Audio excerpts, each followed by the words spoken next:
ህብስትና አብነት የውሸት ለመጋባት ወስነዋል። አብነት ከአለም የተቀበለው ትዕዛዝ ማለትም እንግዲህ አለም ለአብነት ህብስትን ወይ እንድታገባት ወይ እንድትገላት እፈልጋለሁ የሚል ትልቅ ትዕዛዝ ተሰጥቶት ነበረ። አብነት ይህንን ነገር እምቢ ቢል ህብስትን ሊጎዳት የሚችል ሌላ ሰው ማግኘቱ ስለማይቀር እኔ ደግሞ ህብስትን መጠበቅ ስራዬ ነው፣ ስለዚህ የውሸት እንጋባለን በማለት ህብስትን እያሳምናታል። እንግዲህ በአምላክና ህብስት እንደዚሁም አብነት ተመካክረው የውሸት ሁለቱ እንዲጋቡ ይወስናሉ። ህብስት እንግዲህ እንጀራ አባቷ ለገንዘብ ሲል እስከዚህ ደረጃ ድረስ ማለትም እሷን እስከ መጨረሻው ድረስ ለማጥፋት እንደወሰነ ስታውቅ ህብስት በጣም ደንግጣለች። ቢሆንም ግን ይህንን ነገር አብነት አብረን ሆነን እናልፈዋለን፣ አይዞሽ ምንም አትሆኝም በማለት ይህ ትዕዛዝ ለአብነት መሰጠቱ ትልቅ ለነሱ እፎይታ የሚሰጣቸው ነገር እንደሆነ ሲናገሩ ነበረ። አለም እንግዲህ አሁን ላይ በአምላክ ይልቅ አብነትን እንዳመነውና አብነት ለዚህ ስራ ይመጥናል ብሎ ስላሰበ ሁሉንም ስራ በአብነት ላይ ጥሏል። እንግዲህ አብነትን የህብስትን ሀብት ንብረት ሙሉ በሙሉ የሐሰት ሰነድ አዘጋጅቶ ለራሱ እንዲያደርግለትም አዞታል ማለት ነው። ነገር ግን ይህ ትዕዛዝ አብነትን በጣም አስጨንቀውታል። ይህ በጣም ከባድ ስራ ነው። ቢሆንም ግን ለሌላ ሰው ከተሰጠ ህብስት ባዶ እጇን መቅረቷ ስለማይቀር ይህንን ነገር እንደምንም ብዬ ማስተካከል ይኖርብኛል የሚል ውሳኔ ወስኗል። አሁን ላይ በአምላክና ህብስት ባሉበት ሁኔታ በሁለቱ መካከል ያለው ግንኙነት ትንሽ ክፍተት ውስጥ ገብቷል። ነገር ግን በዚህ ክፍተት መካከል ደግሞ አቤኔዘር ለመግባት እየሞከረ እንደሆነ ይህ ነገር ደግሞ በአምላክን በጣም እጅግ እያበሳጨውና እያናደደው ይገኛል። አቤኔዘርን ህብስትን ብለህ እዚህ ቤት መምጣት አይጠበቅብህም፣ ስለ ህብስት ጉዳይ ልታስብ አይገባም በማለት እያስጠነቀቀው ነበረ። ድጋሚ ህብስት አጠገብ እንዳይደርስ አጭር ማስጠንቀቂያ ሰጥቶታል። ነገር ግን አቤኔዘር የህብስት ነገር በጣም ስላሳሰበው አሁን ላይ በዊንቸር እና በክራንች ከሄደች ወደፊት ደግሞ ህይወቷን ማጣቷ የማይቀር ነገር ነው። ስለዚህ ምን አይነት ችግር ውስጥ ነው ያለችው? ከዚህ ችግር ላወጣት ይገባል በማለት ህብስት ያለችበትን ሁኔታና እዛ ቤት ውስጥ እየተፈጠረ ያለውን ነገር በግልጽ እንድታስረዳው ይጠይቃታል። ህብስት ግን ምንም ነገር እንደሌለና እዛ ቤት ውስጥ የምትኖረው ከአባቷ ጋር እንደሆነና ይህም ነገር በአጋጣሚ የተፈጠረ ነገር እንደሆነ ለአቤኔዘር ታስረዳዋለች። በአምላክ ግን አቤኔዘር የህብስት ጓደኛ ብቻ ሳይሆን ምናልባትም ደግሞ ሊወዳት ይችላል የሚል ትልቅ ስጋት ስላለበት በአምላክ ህብስትን በጣም ስለሚወዳትና ስለሚያፈቅራት የሁለቱን መቀራረብና ግንኙነት አልወደደውም።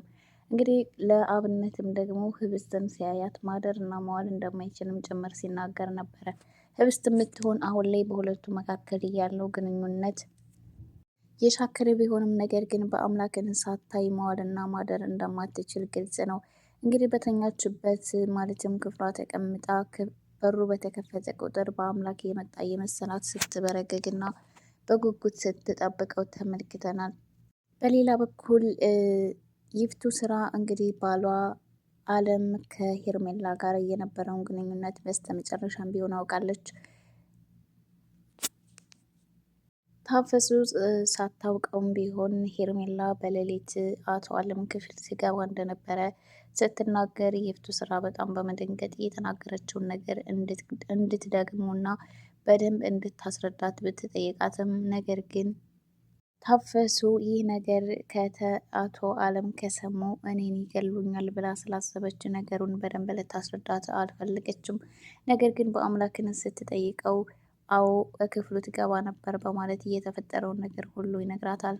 ይፍቱ ስራ በባሏ በጣም ተናዳና ተበሳይታ በስነ ስርዓት እንኳን እያናገረችው እንዳልሆነ ተመልክተናል። አቶ አለምም ደግሞ የይፍቱ ስራ ጸባዩ መቀየሩ በጣም ስላሳስባቸው ከመቼ ወዲህ ነው እንደዚህ ጸባይሽ የተቀየረው በማለት እየጠየቋት ነበረ።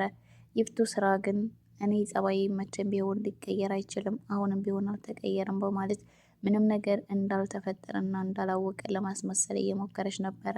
ነገር ግን አለም ደግሞ ዝም ሊሉ ስላልቻሉ ይፍቱ ስራ በንዴትና በግልፍተኝነት ተነሳስታ ከሄርሜላ ጋር የነበረ ግንኙነት ምን ነበረ በማለት ትጠይቀዋለች። በዚህ ሰዓት እንግዲህ አለም በጣም በመደንገጥና በመንተባተብ ስለምን እንደምታወሪ አልገባኝም። ከሄርሜላ ጋር ከዛች ከህፃን ልጅ ጋር ምን ሊኖርኝ ይችላል በማለት ነገሩን ለማረሳታትና እንደዚሁም በመካከላቸው ምንም ነገር እንደሌለ ለማስመሰል እየሞከሩ ነበረ። ነገር ግን የፍቱ ስራ ደግሞ በአምላክ መቼም ቢሆን እንደማይወሽ በደንብ ጠንቅቃ ስለምታውቅ አቶ አለምን በደንብ ታስፈጥጣቸዋለች። ሄርሜላንም ደግሞ ከዚህ በኋላም እንደማትተዋትና እንደምትበቀላት ነገሮቹ ሁሉ በእሷ ምክንያት እንደተበላሹ አድርጋ እየተናገረች መቼም ቢሆን አልተዋትም በማለት ስትዝትባት ነበረ።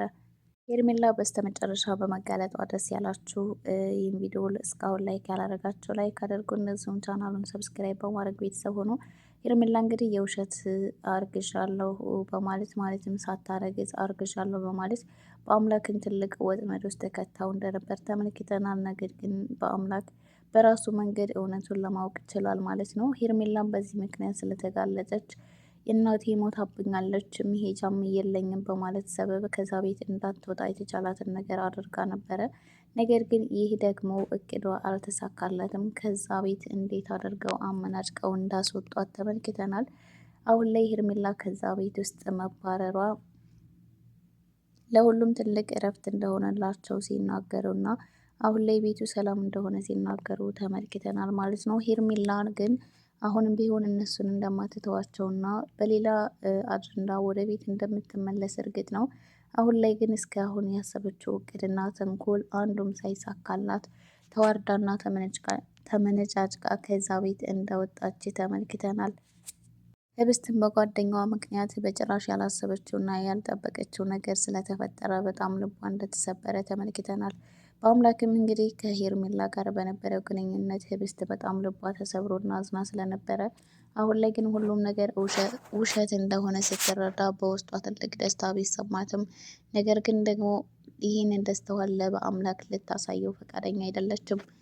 በአምላክም ወደ ቀድሞ ጓደኝነታችን ልንመለስ ይገባል፣ ከሄርሜላ ጋር ምንም ነገር እንዳልተፈጠረ በደንብ ጠንቅቀሽ አውቀሻል በማለት እየተፈጠረውን ነገር በድጋሚ ሊያስረዳት ቢሞክርም ህብስት ግን ይሄ ለእኔ ምንም አይነት ለውጥ የለውም፣ ላንተ ግን ጥሩ ሆኗል፣ ምክንያቱም የማትፈልገው ህይወት ውስጥ እንዳትገባ ረድቶሃል፣ እኔ ጋር ግን ምንም የሚቀየረው ለውጥ የለም በማለት ለበአምላክ ነገሩን ስታስረዳው ነበረ።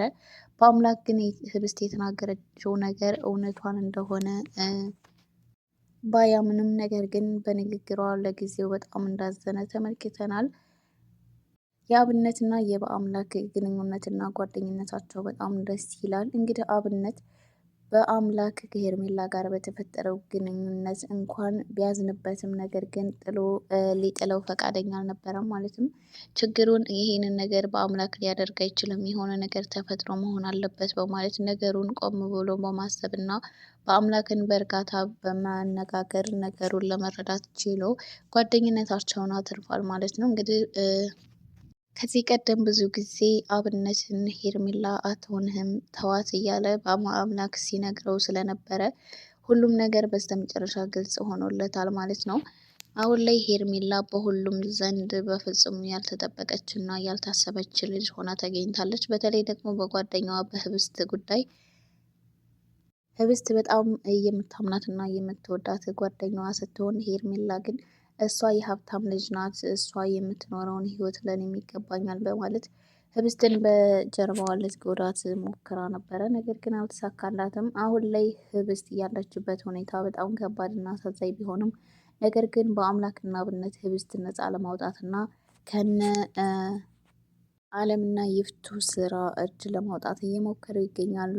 በተለይ ደግሞ ታፈሱ ለህብስት ያላት አመለካከት መቀየሩ በጣም ደስ ይላል። እንግዲህ ህብስትን ከዚህ ቀደም በጣም ትጠላት እንደነበር እና በተለይ ደግሞ በአምላክ ጉዳይ በህብስት በጣም ትናደድባት እንደነበር ነው የምንመለከተው። አሁን ላይ ግን ከህብስት ጋር ጥሩ ግንኙነት ኖሯቸው ህብስትን መረዳት ችላለች ማለት ነው። እንግዲህ ከይፍቱ ስራ ተንኮልና ሴራም ልትጠበቃት እየሞከረች ትገኛለች። ለድምፄ በጣም ይቅርታ፣ ጉንፋን ይዞኛል፣ ማውራት በጣም እያቃተኝ ነው ማለት ነው። ውድ የህብስት ድራማ ተከታታዮች እንደዚሁም ደግሞ የሀይሚ ቲዩብ ቤተሰቦች ለቻናሉ አዲስ የሆናችሁ ላይክ፣ ሰብስክራይብ እያደረጋችሁ ቤተሰብ ሆኖ ቤተሰብ የሆናችሁ ከልብ እናመሰግናለን። ሀሳብ አስተያየታችሁን ኮሜንት ላይ በማስቀመጥ አበረታቱኝ። በቀጣይ ቪዲዮ እስከምንገናኝ ሰላማችሁ ብዝት ይበለልኝ።